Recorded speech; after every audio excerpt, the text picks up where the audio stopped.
Quando você decidiu se tornar humorista? Eu, eu não decidi. Foi acontecendo instintivamente. Eu não escolhi se eu quero ser humorista. Mesmo porque não existe escola de humorismo, não existe faculdade de humorismo. Existe escola de pintura, de dança, de teatro, de música. De humor não existe. Porque aí seria fácil. Você fazia vestibular, entrava na faculdade de humorismo e se formava em humorismo. Não existe isso. Isso foi acontecendo instintivamente. Quando eu percebi, eu já estava sendo humorista desde criança, que eu vinha fazendo coisas relacionadas com humor. Né? Ótimo. Falando de São Paulo, que está cada vez mais caótica, sem freios, como você descreve a cidade hoje? São Paulo? São Paulo, eu defino São Paulo numa frase do meu livro. Eu tenho um livro de frases chamado Os Testículos de Ari Toledo. Testículo com X, né? Claro. De texto pequeno, né? E lá tem um texto sobre São Paulo. São Paulo, o povo paulistano é um povo privilegiado, porque é o único povo que vê o ar que respira.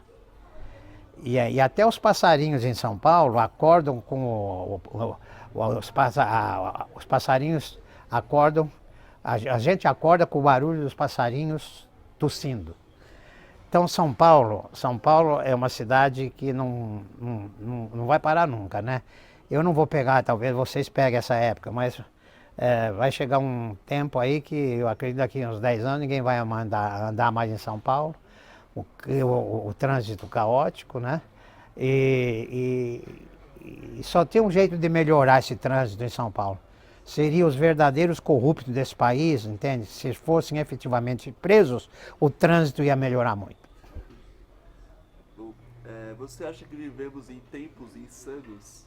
Dá até pra brincar um pouquinho com o termo insano. Sim, eu acho que sim, né? A gente vê cada um aí, rapaz, cada loucura que a gente vê por aí, né? Tanto no social, no político, né? Nos financeiros, etc. Principalmente agora, né? Com esses escândalos financeiros aí da Passadina, Dilma, quero dizer Passadina, né? Então eu acho que esse mundo ele está realmente no avesso, sabe? Mas o Brasil é um reflexo de que o mundo não vai bem, especialmente por essas bandas aqui. Tá. É, você acha que nós, brasileiros, não gostamos de política e cultura? Não, não é verdade. Não é verdade. O meu espetáculo, ele já foi visto por mais de 2 milhões de pessoas. E eu noto que o pessoal que assiste o meu show é pessoa de classe média baixa. Eles adoram, eles gostam. O que eles não têm é poder aquisitivo. Mas o gosto dele não se discute, né? Ele gosta de. Tanto é que o que mais agrada nos shows que eu faço, nas minhas conferências, é exatamente o lado político. O conteúdo político é o que mais agrada no espetáculo. Então, o brasileiro está muito ligado, né? Com a globalização agora, com a internet, então, né? Então facilitou muito mais. No tempo que eu comecei, não tinha internet, não tinha delivery, não tinha uma porção de coisas, né? Então era mais difícil, né? As pessoas só e viam poucos humoristas, né? Hoje tem milhares, né? No meu tempo, os humoristas dava para contar nos dedos da mão do Lula, hein? Imagina, hoje dá para contar nos dedos do pé da centopeia, né? Mas eu não tenho nada contra os stand-upeiros, não, viu? Eu acho que se não aparecer novos humoristas, os nossos netos vão rir de quem, né? Então eu sou pela total renovação, acho que tem muita quantidade e pouca qualidade. Mas essa pouca qualidade são realmente bons. É, você acredita que o uso de personagens minimiza o peso da crítica? Não, eu acho que não, eu acho que valoriza muito mais. Quando você faz uma caricatura, quando você faz uma imitação, entende, de políticos, entende, você tá deixando bem claro, a sua crítica fica patente, né? Então eu acho que ela não ameniza, não, pelo contrário, ela reforça ainda muito mais o conteúdo crítico, né? Conversando com Grace, vimos que o terça traz problemas da sociedade para o palco. Qual a importância desse trabalho na sua visão? Ah, ótimo. Eu falei no início, né? A vida do humorista é criticar uma sociedade inteira. Através do riso você critica a sociedade. Boccaccio fazia isso, Gil Vicente, né, fazia isso. De modo que o que a Grace respondeu, ela está absolutamente, rigorosamente certa.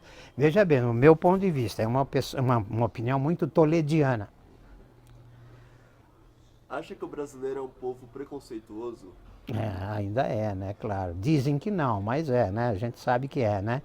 Eu costumo dizer, uma vez eu falei no meu show sobre o preconceito, falei assim, e o preconceito é geral, né? O preconceito ele é homogêneo, né? O nosso preconceito. Então ele atinge a gregos e troianos, né?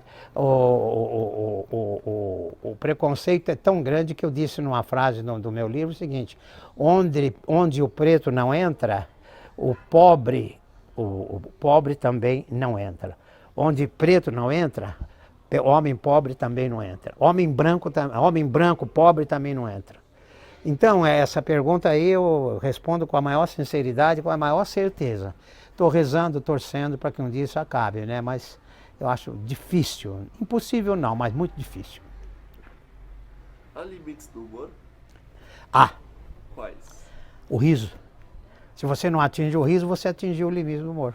O que é a reciprocidade do riso, do conteúdo do humorista, o trabalho dele? A reciprocidade é o riso, é uma troca de gentilezas, né? O riso do público faz bem para nós, é o nosso oxigênio. Tanto isso é verdade que a Dercy Gonçalves morreu com 103 anos e até os 100 anos ela estava no palco, sem precisar, que ela estava bem de vida, né?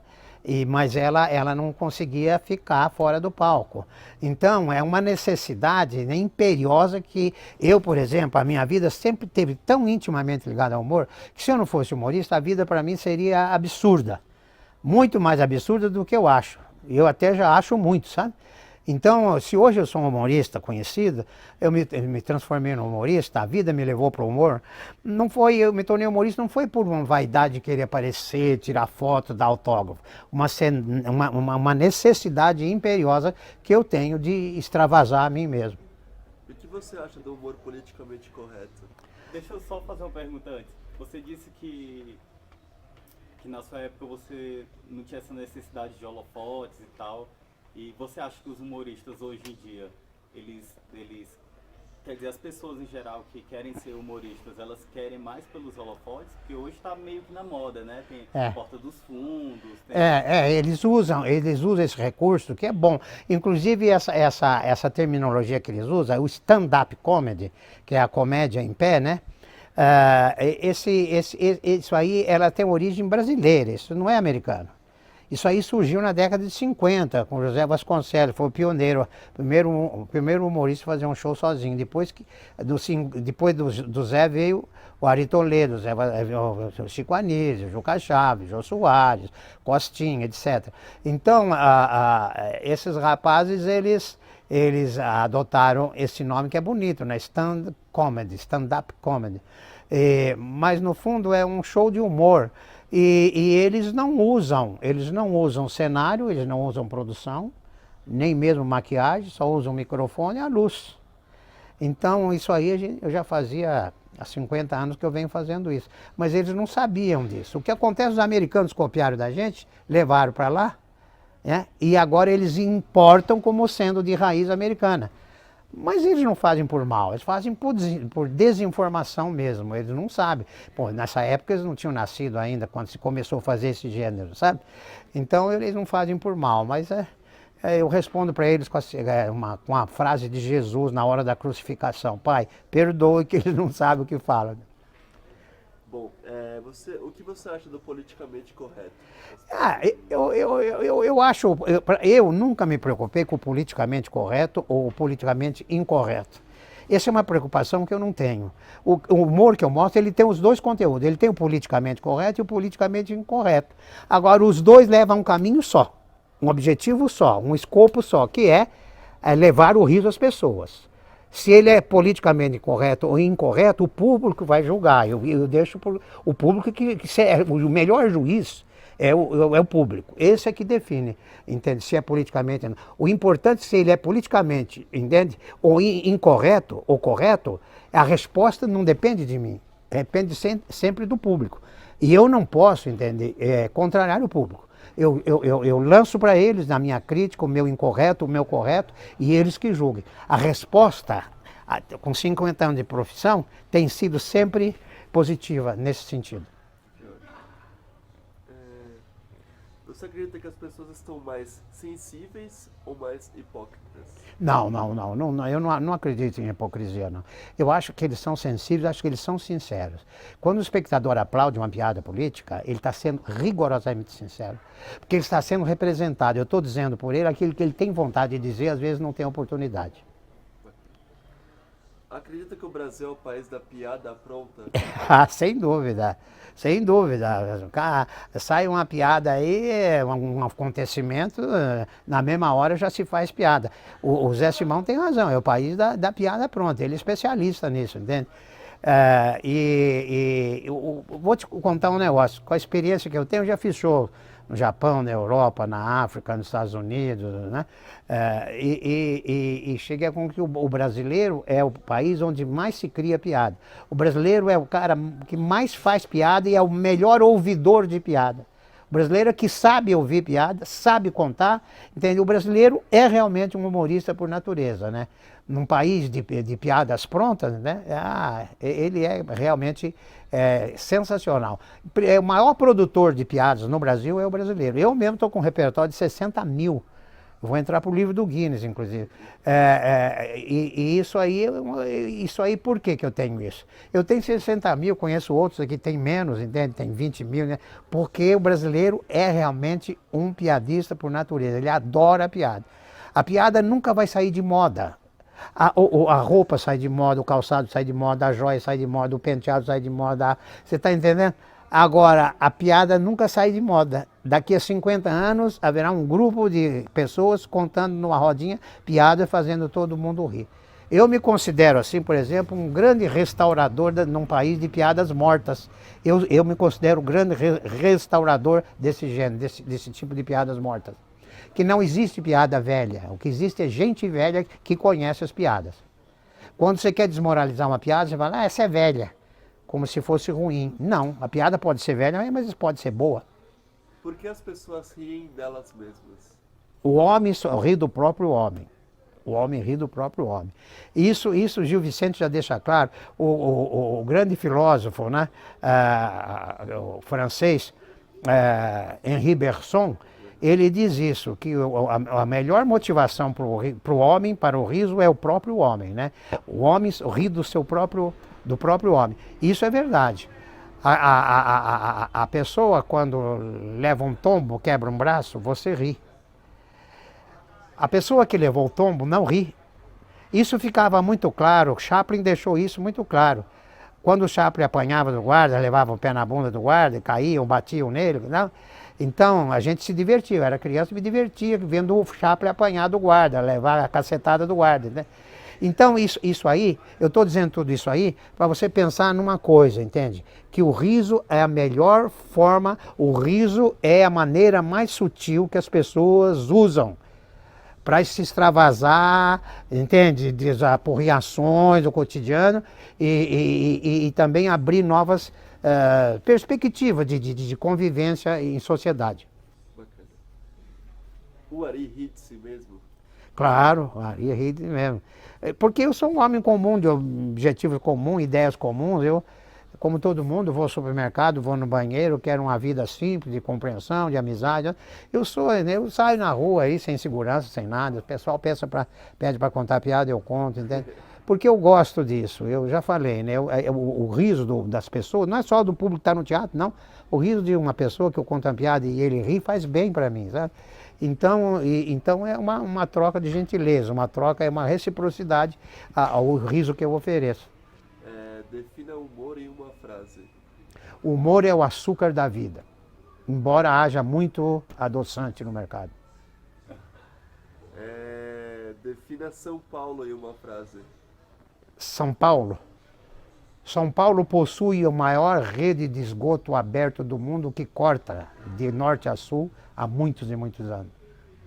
O rio Tietê, eu quero dizer. E já defini no começo, São Paulo é uma cidade privilegiada onde o seu povo vê o ar que respira. Defina o Terça Insana em uma frase. O Terça Insana, É. numa frase só, muito engraçado. Agora, já que você tem um repertório tão grande de piadas, eu queria que você contasse uma rapidinho sobre o teatro brasileiro. Alguma do tipo. Sobre o teatro brasileiro. Então eu vou te contar uma piada sobre o teatro. Das duas bichas que foram assistir um concerto no teatro. E uma entendia de música clássica, a outra não entendia. Aquele silêncio, e o Arthur Moreira Lima estava tocando Jesus, Alegria dos Homens.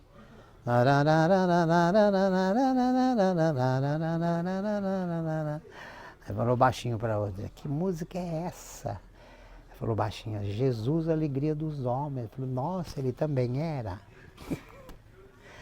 E defino também, né, aquilo que a gente vive daquilo, né, do filhinho, o mosquitinho pediu para a mãe para ir ao teatro. A mãe falou, não filho, não vai ao teatro, é perigoso. O mosquitinho, mas mamãe, eu nunca fui ao teatro, disse que é tão lindo ir ao teatro, eu queria conhecer o teatro. Filho, é perigoso. Eu tomo cuidado, mamãe. Falou, tá bom filhinho, então vai, mas muito cuidado com os aplausos. Você tem mais alguma coisa? Só mais uma. Só pra fechar. Quando as pessoas vão ao teatro assistir um espetáculo de comédia e elas riem, se mijam de rir, elas conseguem se enxergar naquela situação? Ah, Ou sim. é só porque é engraçado? Não, às vezes eles se integram, às vezes até se identificam, né? Quando eu conto certas piadas, eu faço certas mímicas, né? O público se identifica com o gesto. Eu tenho uma piada que não tem palavra, é só subir, eu até vou mostrar para vocês. As pessoas quando riem se identificam isso, porque isso realmente acontece com eles. Do canarinho cantando a canarinha. Ele não tem palavra, é só subir, né? Ele olha para ela e fala assim...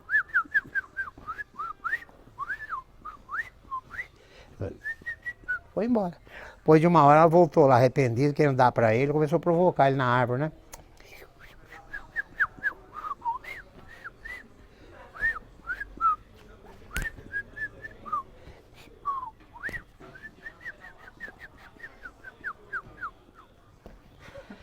Então, a pessoa ri por quê? Porque isso já aconteceu isso com eles, né? Sabe? Então, a melhor piada é a piada cinematográfica, aquela que você vê e você se coloca na cena. E tem aquela piada que atinge diretamente, né? E atinge também o seu objetivo, a sua vontade de se manifestar. Quando eu conto uma piada política, né? Certo? Eu sinto no riso do público, o aplauso também, de que eu estou representando integralmente a vontade dele. Tá dando voz. Exato. E às vezes ele se identifica com a própria cena, com a própria piada, né? Sabe?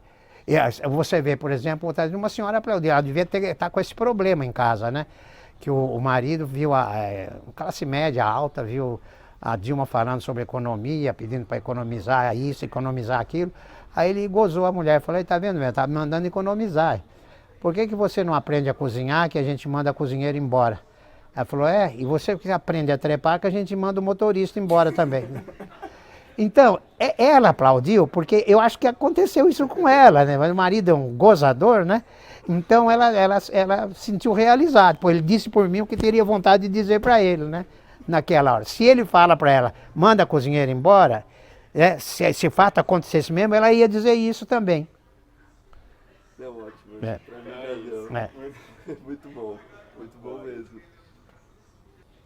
Ari, manda a mensagem final aí. A mensagem final é sempre sobre o riso, né? Que esse é o ofício que Deus me deu e eu pretendo desenvolvê-lo até os últimos dias da minha vida. E que eu, como lido com esse produto chamado riso, eu sempre digo, né? A ciência já provou isso, não sou eu que digo não, isso é estatístico. As pessoas bem-humoradas são menos suscetíveis às doenças relacionadas com o coração. Isso é estatístico. Então, prosseguindo, emendando nesta frase, eu digo, então vamos levar a vida com um sorriso nos lábios. Se a vida te deu um limão, faça uma limonada. Se a vida te deu uma goiaba, faça uma goiabada. Se a vida te deu um cágado, dê esse cágado de presente para alguém.